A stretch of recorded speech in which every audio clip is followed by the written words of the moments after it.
F'sentejn l-Awtorità tal-Ippjanar tat aktar minn miljun ewro lil familji li huma sidien ta' djar biex setgħu jirrestawraw il-faċċati u partijiet minn ġewwa ta' djar tagħhom.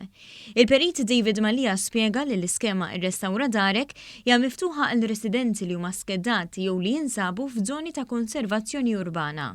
Għal applikazzjonijiet li jiġu milquha u jsiru skont kif pjanat, l-Awtorità tal-Ippjanar tkopri 70% tal-ispejjeż. L-aktar żewġ lokalitajiet li raw applikazzjonijiet kienu Tas-Sliema u l-Belt Valletta. Dana mhux xi ħaġa sorprendenti għax Tas-Sliema hija waħda mill-ikbar urban conservation areas u l-Belt hija kollha urban conservation area, allura wieħed jistenna li fejn hemm ħafna area ta' bini fil-UCA ġifieri wieħed japplika għalija.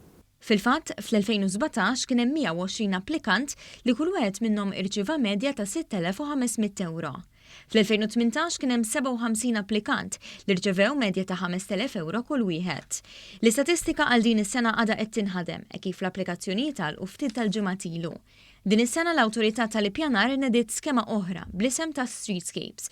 Din l-iskema qed tippermetti numru ta' residenzi ġirien biex jingħaqdu flimkien u jagħmlu xogħol fuq il-faċċati ta' djar.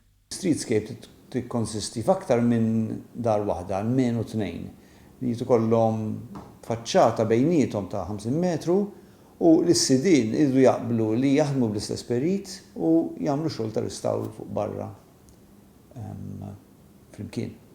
U ma jitħallsux sakemm ix-xogħlijiet kollha ġifieri ta' tnejn jew aktar ikunu lesti. Għal din l-iskema li l-applikazzjonijiet tagħha għadhom miftuħin diġà kien hemm 38 talba.